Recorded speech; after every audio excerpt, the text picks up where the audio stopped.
I never imagined humiliation could feel so loud. The wedding hall glittered with chandeliers and fake smiles, but when my sister raised her glass, the room fell into a silence that pressed against my chest. She smiled sweetly, the kind she practiced in mirrors, then pointed at me. "This," she announced, "is my widowed sister, a cheap single mom."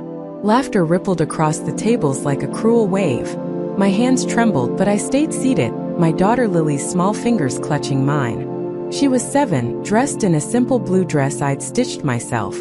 I felt my mother's eyes on me before she laughed too, louder than anyone. "Anyone interested in taking her home?" she joked, as if I were a stray dog. The guests laughed harder. Some avoided my eyes. Others stared openly, judging, amused. I wanted to disappear, but Lily squeezed my hand tighter. "Mama, why are they laughing?" she whispered. I swallowed my pride, forcing a smile. "Sometimes people laugh because they don't understand kindness," I said softly. I hadn't wanted to come to this wedding. I knew how my family saw me. My husband dead, my savings gone, my life reduced to survival. But my sister insisted. "Family should be together," she said. I should have known better. As the laughter died down, I felt something shift in the air. The groom stood up. Chairs scraped the floor.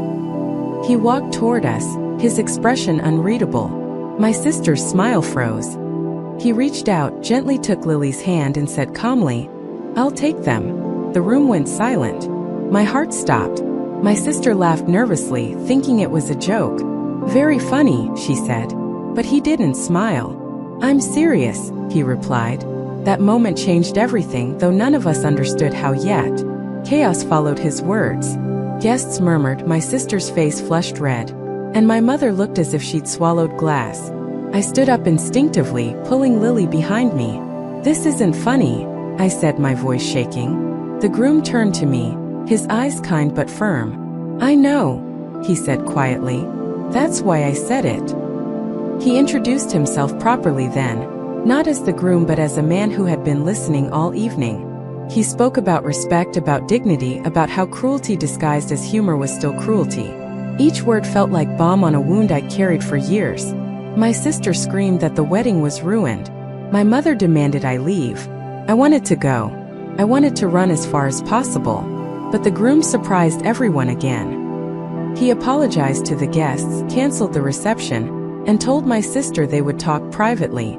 I took Lily and left the hall, my legs weak. Outside, the night air felt cold and clean. Lily looked up at me. "Mama, is he our friend?" she asked. I didn't know how to answer. Later that night, I received a message from an unknown number. It was him. He apologized for the chaos and asked if we were safe. I ignored it at first. I didn't trust sudden kindness. Life had taught me that kindness often came with strings.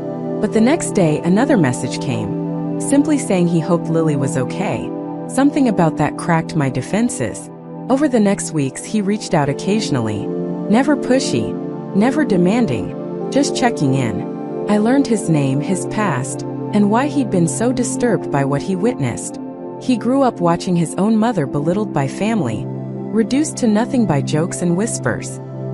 He promised himself he'd never be silent in the face of cruelty. We met for coffee once, then again. Always in public. Always with Lily present. He treated her with gentle respect, listening to her stories as if they mattered. My family, meanwhile, cut me off completely.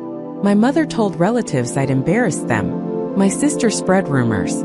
It hurt, but the pain was familiar. What surprised me was how little it broke me this time. I had survived worse. I was surviving still. One evening, after Lily fell asleep, he told me he'd ended his engagement.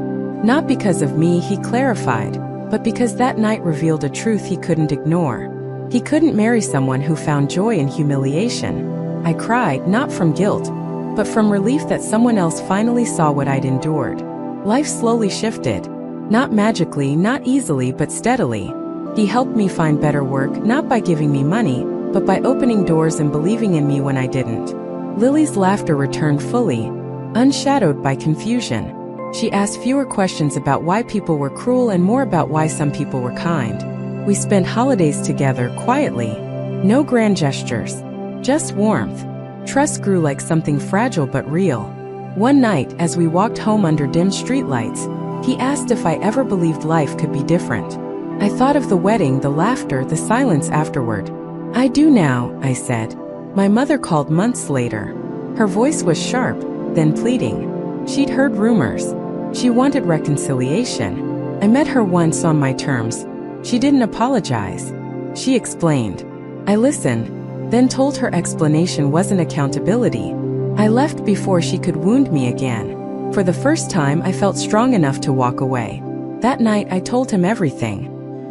He didn't interrupt. He didn't try to fix it. He just listened.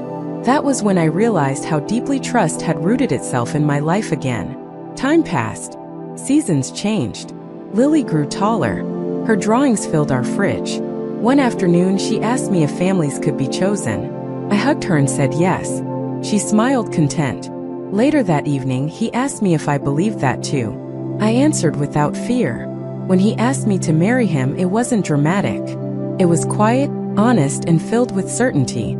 I said yes, not because he saved me, but because he walked beside me. We planned a small wedding. No speeches, no jokes, just vows. My sister wasn't invited. My mother didn't come. Strangely, it didn't hurt as much as I thought it would. I had learned that family wasn't about blood, it was about safety. Lily walked between us, holding both our hands. She smiled brighter than any chandelier. As we spoke our vows, I realized how far I'd come from that woman sitting frozen in humiliation. Years later, Lily asked about that first wedding, the one that changed everything. I told her the truth. That cruelty revealed itself, but so did courage. That sometimes the worst moment of your life is the doorway to your best one. I no longer remember the laughter clearly. What I remember is the silence after, the moment someone chose kindness out loud, and how that choice rewrote my life.